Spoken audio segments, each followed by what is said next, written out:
who is going to walk us through what some of you have told us are your greatest fears for the coming year. Okay. Paul, over to you. Thanks very much, Kim, and thank you all for being here today. Many of you know every year we poll American foreign policy experts. We've been doing this now for 12 years. And basically we ask them to rank or rate 30 contingencies which we think are plausible for the coming year. And we ask them to assess their likelihood and impact on US national interests. And we've been doing this for 12 years now. And I think the main takeaway this year is a remarkable level of anxiety about the coming year. We've never seen this level of anxiety in the past. Of the 30 contingencies that we identified, nearly a half are now ranked in the top tier of most concern. And we've never seen this before. And so there's clearly rising anxiety about global instability and conflict around the world. And we can speculate why that may be the case. In terms of specific takeaways or concerns, this year, again, a massive disruptive cyber attack against the US was the top-rated concern. It's interesting this year, in defining critical infrastructure, we included electoral systems, so I think there was some concern about the upcoming elections and whether they could be disruptive. This was followed in second place with a mass casualty terrorist attack against the US. We were somewhat surprised that this was ranked so highly. In previous years, it's been going down, but this year it went up again and was only, as I say, closely behind a cyber attack. In terms of overseas contingencies, the two that stand out in the assessment is a military confrontation between the United States and Iran, and I think we can all point to the reasons why that, I think, is uppermost in people's mind. And secondly, a renewed crisis on the Korean Peninsula. And again, things are moving in I think, a negative direction there too. So they're some of the main takeaways. There are other places that were of concern in the crisis. The Middle East obviously continues to be probably the most crisis-prone, followed by Africa. Interestingly, this year we saw again another uptick in the number of potential crises in the Western Hemisphere. 4 or 5 years ago, there was probably only ever 1 or 2. Now I think there's 4 or 5 in Latin America, and so that's another broad trend. So, Paul, before digging into the specifics of the report, I'd like you to kick off a lightning round of why do you think there's so much more anxiety this year? So, there's a lot of change underway in the world that is, I think, causing instability at the local level, at the regional level, and the global level. But you can also obviously point to the policies of the Trump administration in creating considerable uncertainty amongst U.S. allies and partners in the world about U.S. intentions, this quite confrontational approach to Iran, the revoking the nuclear agreement. His policies toward NATO has been very unsettling to our European allies and also, of course, in Asia as well. There's the trade frictions. And so I think all these things are frankly playing into people's anxiety about the state of the world today. Daniel Russell, did you have something to add on why you think people are more stressed? Well, I think that certainly the region that I know best, Asia, is being buffeted by the twin currents of the unpredictability of the United States and anxiety and uncertainty about America's commitment, its staying power, its policies, and so on. But also by the more assertive, more capable, and more ideological behavior of China. And on top of that, you get sort of the net effect of the U.S.-China strategic rivalry, which is intrinsically destabilizing and unsettling because countries have to develop coping mechanisms in the face of real uncertainty, both about what China may do by way of retaliation and whether the United States, in a pinch, is going to be there for them in ways that they've gotten accustomed to over the last 6+ decades. Well, let's dig into some of the specifics. The major cyber attack being the major fear this year, especially towards electoral systems. Suzanne, why do you think that is? Thanks for the question. And I think what we're seeing in terms of interference in elections and also cyber attacks on critical infrastructure writ large is, if you will, one vector or way in which great power or major power competition is taking place these days. And now that we have cyber capabilities that, it used to be we would have more kinetic forms of interaction or more physical forms of interaction between states. And now that we can have these forms of interaction in the digital means, cyber means, there's, of course, an aura of deniability, but there's also a very direct way of interacting with publics that almost bypasses the state. And so this is just a very different dimension of major power competition than we have seen in the past. Specifically, what the U.S. government and my part of the community, intelligence community, is doing about it. As you know, Department of Homeland Security has the lead on election interference concerns. CIA supports that mission, of course, by providing intelligence support, certainly by looking at cyber interference, cyber espionage by major states and other players internationally, feeding that information to DHS and FBI where there's a domestic nexus. Of course, maintaining a very significant and aggressive global posture against Russia and other actors in a more traditional intelligence capacity. And then thirdly, learning how those actors are behaving and how those actors are learning from one another, and so that we are staying ahead of these behaviors and actions, as well as the technologies and capabilities that they're using. Did you anticipate the growth of capability by Russia, Iran, and North Korea in this sector? I think there's in this instance, I don't think this is necessarily one of those moments where the intelligence community had a lapse of imagination about how such capabilities could be provided. Gray zone efforts, frankly, in the Russian case, asymmetric measures go back generations. The targeting of populations is, frankly, a common toolkit in that particular playbook. The learning that we're seeing by China, Iran, North Korea from that playbook is also something that I think the community was pretty on top of. I think where more broadly publics in the West may have been surprised is the recognition that the public is the target of the manipulation. And that perhaps has been a slower thing to recognize. Well, Tom, in your time as National Security Advisor, did you see this coming? And from what Suzanne's described and what you know from open source reporting, do you think this administration is doing enough to combat it? Well, great to be here today. Let me say a couple of things about that.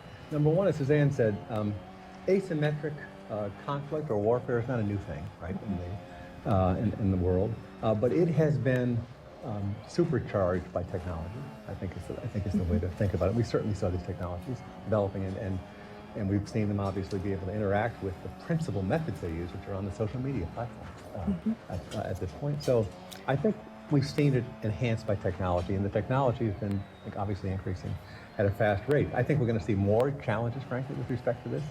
I think we're going into an age here of where deception through technology is going to become, I think, more effective, and the deep fake technologies, and even deep fake technologies being able to detect detection technologies coming back at them. So we're into a very difficult space technologically.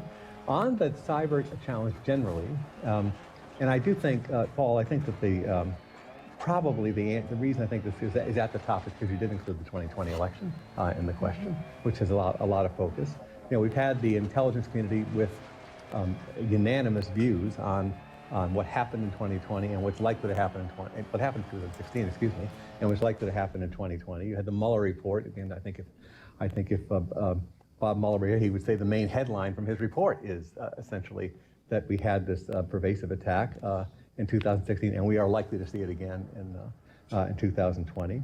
I worry that the response has been by individual agencies doing what they think is in their lane, right? And that's a responsible thing for these agencies to do. I think it would be much more effective if we had an all-of-government coordinated approach. having been deeply involved in cyber, chaired the President's Commission, the National Commission on Cybersecurity, I don't think it's possible to have it the most effective response you can have not being coordinated from the center. The agencies and responsibilities are too disparate. By the center, you mean the White House? I mean the White House, yeah. I mean the White House. The president barely will acknowledge, right, that we had these sets of attacks on our democracy in 2016. And I don't really see the kind of coordination from the center that you need. For example, in cybersecurity generally, the White House, I just think was a mistake that they eliminated the position of cyber coordinator, senior position of cyber coordinator at the White House. I just don't think you can deal with these problems kind of without having that kind of centralized coordination. So I think it's a lot more we could do and should be doing. In a normal circumstance, after 2016, we would have had a 9/11 Commission type approach to look at all the things the government should be doing to ensure this doesn't happen. And we didn't do that. The best we kind of got to was the Mueller indictments, which laid out in great detail what the Russians had done. There are a lot of other things we should be doing as well in the Congress, for example. There is pending legislation in the Congress, which is, I think, quite widely supported, quite straightforward in their intent. The Election Security Act, the Honest Ads Act, the SAFE Act, the Secure Elections Act, bipartisan support for it, and they can't move through the Congress. There was some movement today with respect to funding for elections in the states, which is a positive thing. But the fact that we haven't kind of, as a country, moved right with respect to these sensible things is disturbing. I think it has us in a lesser position than we should be. Last thing I'll say about the coordination issue, and I think that Congress could play a stronger role here. If the White House won't pull together the agencies with respect to really having close oversight as to what we're doing, right, with respect to the potential attacks, likely attacks in 2020, the Congress should do it. I would have a regular set of meetings with the agencies responsible, kind of maybe on a monthly basis. Where are we? What are you doing? Get to some of it in classified session. That's fine. And one last thing I wanted to mention, which is the leadership issues at the top of these agencies. We're deeply into this administration, and we still have, the Homeland Security Department, as Suzanne said, is a lead agency with respect to cybersecurity. And I think Chris Krebs is doing a good job in his lane there. But I think the top 7 or 8 positions at DHS, it's a more general problem, are not filled. That is not the way to deal with this problem. Suzanne, I realize you can only talk to the CIA portion of this, but do you feel like your agency is going all out on this effort? I do, actually, without hesitation. I really do. I think there is an absolute commitment, top down, to be working this within the authorities that CIA has to be working this. And I also think that the coordination, frankly, 20 years after 9/11, is vastly improved. Notwithstanding the points that Mr. Donelan has made, I do think that there is an impulse to share, there is an impulse to understand, there is an impulse to stay way ahead of these actors. So I feel very confident. And I probably can't draw you on the subject of, do you miss a Tom Bossert-like figure? Probably best not to. Okay, and over to New York. The question that I have on the leading threat that has now dropped off the top is a conflict with North Korea. We have talks that have stalled. We have a Christmas surprise promised by Kim Jong-un. I want to turn it back over to Daniel and Paul. Are we missing something? You want to go first? Then? Yeah, I think, Kim, we are. I mean, the starting point is that there is the basic risk. It's the familiar North Korean cycle. You provoke, you pause, you extort, rinse and repeat, and we're sort of in the rinse cycle right now, and there's clearly something more coming. And the risk increases as North Korea's capabilities have increased, of course, although, North Korea's in the extortion business. It's not actually in the war-fighting business, so it's always going to operate sort of on the edge of what could trigger a U.S. retaliatory strike. But there's increasing evidence that the North Koreans see President Trump as a paper tiger. There's kind of incident after incident after incident where he hasn't really responded. They see him as chasing a Nobel Peace Prize. He's already declared peace in our time. He kind of owns that going into to the election. They've conditioned him to disregard short-range and medium-range ballistic missiles that threaten our allies, Japan and South Korea, that directly contravene the UN Security Council resolutions. I think one risk is that the North Koreans, although they may have read Trump right thus far, get it wrong. He is notoriously unpredictable or inconsistent, and as the saying goes, hell hath no fury like a narcissist's scorn. So they could easily get it wrong. Second, there are two big sort of dogs that I think haven't barked on North Korea. Again, remembering that their MO is extortion. One is the threat of proliferation, proliferating not just missile technology, but potentially fissile material or even nuclear weapons to the Middle East. So you're saying instead of firing it, North Korea could just start selling it all over the place? Yeah, or more likely threatening to share it in a way that is guaranteed to convince the Trump administration that it's better to pay off North Korea than take these continued risks, certainly through the 2020 election. But the last, and to me, the big one ties back to the first threat that you raised, Kim, which is cyber. There's a reason that Kim Jong-un has funded and developed an army of elite, well-trained cyber hackers. Now, some of this is to steal money, and there has been a tremendous amount of successful cyber theft by North Korea that, to a large extent, has mitigated the effect of international sanctions. But North Korea isn't merely content with pilfering. And they have experimented in the past with significant attacks, cyber attacks on overseas critical infrastructure. We may not want to think simply in terms of a single massive attack on the U.S. infrastructure or on our elections, but rather the threat from North Korea that it can put in real jeopardy American critical infrastructure with a reasonable expectation that it can evade retaliation, because attribution is very difficult. So this is kind of a low-cost, high-impact, asymmetric space where North Korea has quietly developed immense capabilities. And just as they have surprised us on their nuclear capabilities, they've surprised us on their ballistic missile capabilities, we really need to worry about them surprising us in the exercise of cyber threat and cyber attacks. Paul, I'm curious, was it close, the three top threats, cyber attacks, North Korea, China, were they sort of dueling it out? Certainly, the North Korea, I think, was slightly behind the risk of confrontation with Iran. But I think, as you said at the outset, the signs are pretty ominous that we could be heading into a particularly difficult period with North Korea. I think just yesterday, the head of Air Forces, U.S. Air Forces in the Pacific Theater warned of another ICBM test. There's been some activity at various test sites in North Korea suggesting that they may be readying a test, as well as at some naval facilities. You mentioned, they've indicated that they're readying a Christmas gift for President Trump, and it's up to President Trump to decide what kind of gift it is. So this is all pretty ominous.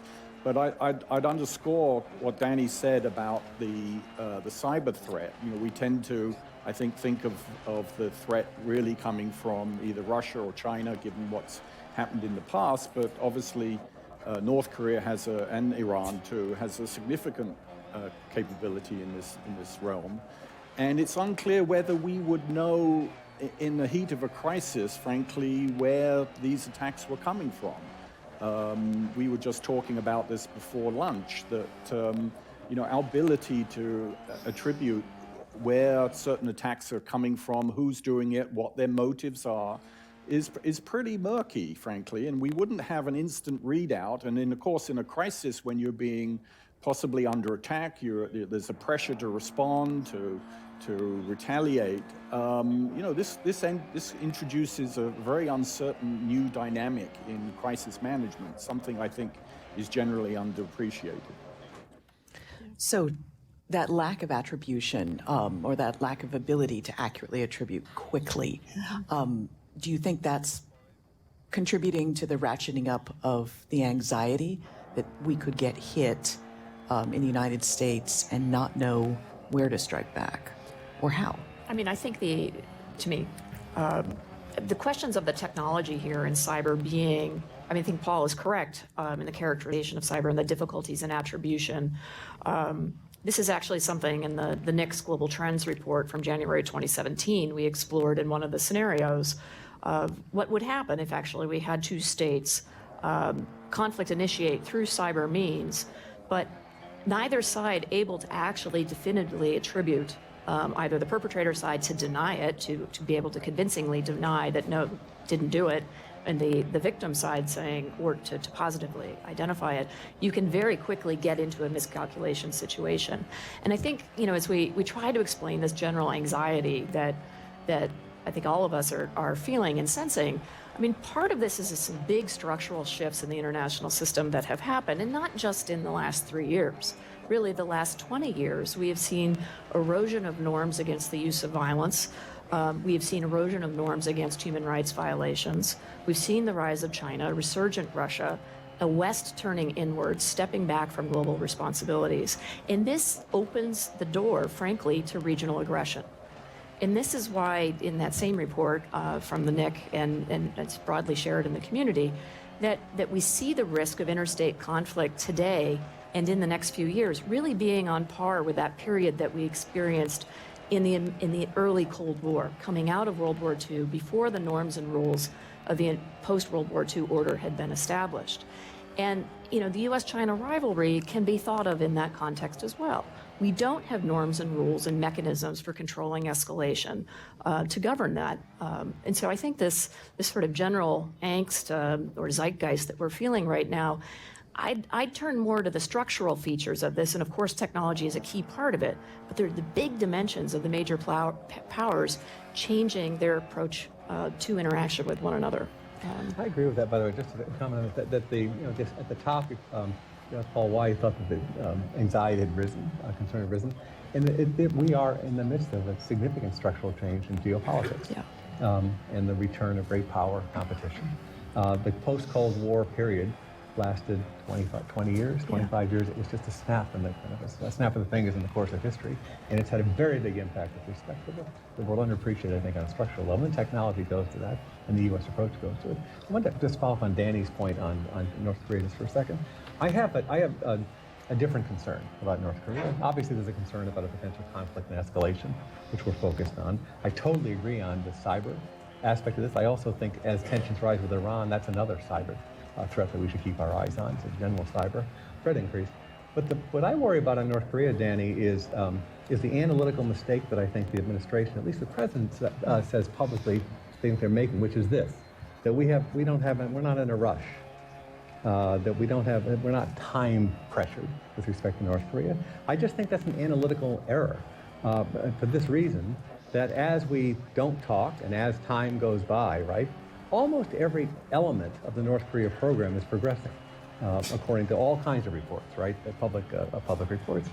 And those numbers matter, right? Those capabilities matter for lots of different reasons.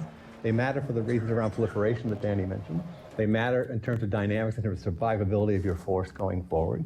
And they matter in terms of our missile defense systems, in terms of the threat that they present. So my concern about North Korea is for sure that we could be heading into a more tense time, right, with respect to potential conflict with North Koreans. I also worry that we could be drifting towards an acceptance of a North Korean regime with a lot of nuclear weapons, which is another whole risk I think that we should think about. And that's a different discussion than we're having now about the direction in which arms control is going or not going, the direction in which the numbers and types and the number of countries that have nuclear weapons is going. So, Danny, I have an additional concern, because I think that I just hear an analytical error that's not taking into account the impact of increased numbers of potential weapons in North Korea. Well, one of the things that Danny's written about is one of the most effective ways to check North Korea was China. But now China seems to have eased up on some of its sanctions actions and looked the other way towards sanctions busting, et cetera. The other major fear expressed by the respondents in this report was that we could see a confrontation in the South China Sea. So you see a rising China saying, you know, we are little by little, you know, as Donald Trump said in The Art of the Deal, you move the salt shakers out on the room. You just start moving everything towards the other side to increase your power and influence. Do you see China becoming more of a spoiler with North Korea and saying, okay, you're going to support demonstrations in Hong Kong, we're going to push back in terms of territory? Yeah, I mean, one thing that I think to bear in mind, particularly in the South China Sea, and there was just an excellent essay by, is it Oriana Schuyler Maestro, just totally messed up her last name, but anyhow, in The Economist, their annual look ahead, she did a fantastic essay on the South China Sea and about what to expect. And a couple of points. Further gray zone activity, further sort of creation of facts on the ground, or islands, if you will, on the sea. Further and actually new China-Russia cooperation in that part of the world, and also potentially vis-a-vis North Korea, whether that's joint exercises of flyovers and so forth. And that's an example of cooperation between Russia and China we've seen elsewhere in the world. I think at the end of the day, China still is not looking for a fight, a traditional hard fight, a kinetic fight, if you will. It would much prefer to seek the deference of the claimant states through displays of dominance, through intimidation, rather than actual confrontation. That said, though, I mean, the types of escalation dynamics we were speaking about earlier on the cyber context are absolutely in play here. And so the potential for China to overread its ability to control escalation is a very significant risk that all should take seriously. Danny, before we turn to audience questions, what is your take on China? Well, first of all, I very much agree with Susie that there's really an insidious sort of creeping hegemony within the first island chain, which is to say the South China Sea and the East China Sea, where China stopped pounding its chest over the 9-dash line, but instead has begun strategies to make it too risky for, say, international oil companies to develop underseas resources in the EEZs of the littoral countries, which puts China and its oil companies in a position to dominate any commercial contract. So this is sort of prevailing by non-military means. With respect to China more broadly, I think that some of this is the fallout of the strategic rivalry approach, the adversarial approach that the administration has championed, that has somewhat demonized China rather than focus on the issues, focused on the problems. So it's not a problem-solving orientation. It's a vilification, denunciation orientation. It's sort of the difference between a race and a demolition derby. And if, as I certainly find when I talk to friends in China, there's a growing sense that the Americans have decided that China is an enemy, which has always been a theme in the Chinese Communist Party, but not widespread and certainly not dominant. But if that is, in fact, the prevailing view, then we should, in fact, expect that China is going to not only defend its own interests, but look for opportunities to tie our shoelaces together, to undermine our interests. So whether it's in the South China Sea or it's on the economic front, or particularly with respect to North Korea, there's an element of the enemy of my enemy is my friend syndrome that we may be beginning to see. And that is